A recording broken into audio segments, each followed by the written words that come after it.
Hey guys, কেমন আছেন সবাই? আশা করি সবাই ভালো আছেন। তো আজ একটু বোরিং ফিল করছিলাম, তাই ভাবলাম যে যাই বাইকটা নিয়ে একটু ঘুরে আসি। ঘুরে আসলে হয়তো একটু ভালো লাগবে। আর এসে দেখি বাইকের এই কি অবস্থা, তাই ভাবলাম যে বাইকটা আগে ওয়াশ করার দরকার।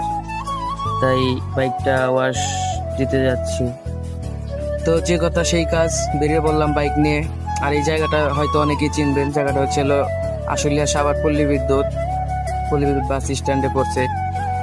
আর এটা হচ্ছে ঢাকা টাঙ্গাইল হাইওয়ে রোড, আর ডাইন পাশে হয়েছে ইউটার্ন। তো ইউটার্ন নিয়ে আমি এখন চলে যাব ডাইন পাশে।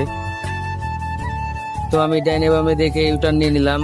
আর যে সকল বাইকার বাইরে আছেন, তো সবাই একটু কেয়ারফুল বাইক রাইড করবেন, কারণ একটি দুর্ঘটনা সারা জীবনের কান্না। তাই সবসময় মাথায় হেলমেট দিয়ে বাইক রাইড করব। আর কথা বলতে বলতে চলে আসলাম আমার এই যে বাইকটা যেখানে ওয়াশ করবো এইখানে। তো বাইকটি ওয়াশ করব, ভিডিওটা কন্টিনিউ করেন আপনারা। আর আমি বাইকের টুকিটাকি কাজ করালে এই যমুনা মোটরস থেকেই করাই।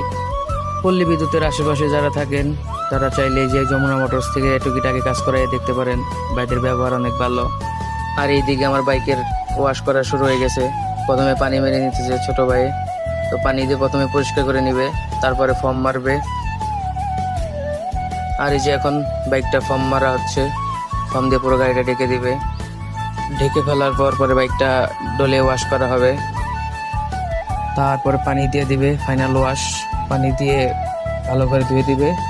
তো ভিডিওটা কেমন লাগলো সবাই কমেন্ট করে জানাবেন। তো আমার বাইকও দোয়ার ডান, আমার একটি ভিডিও ডান। তো সবাই ভালো থাকবেন, সুস্থ থাকবেন, ধন্যবাদ।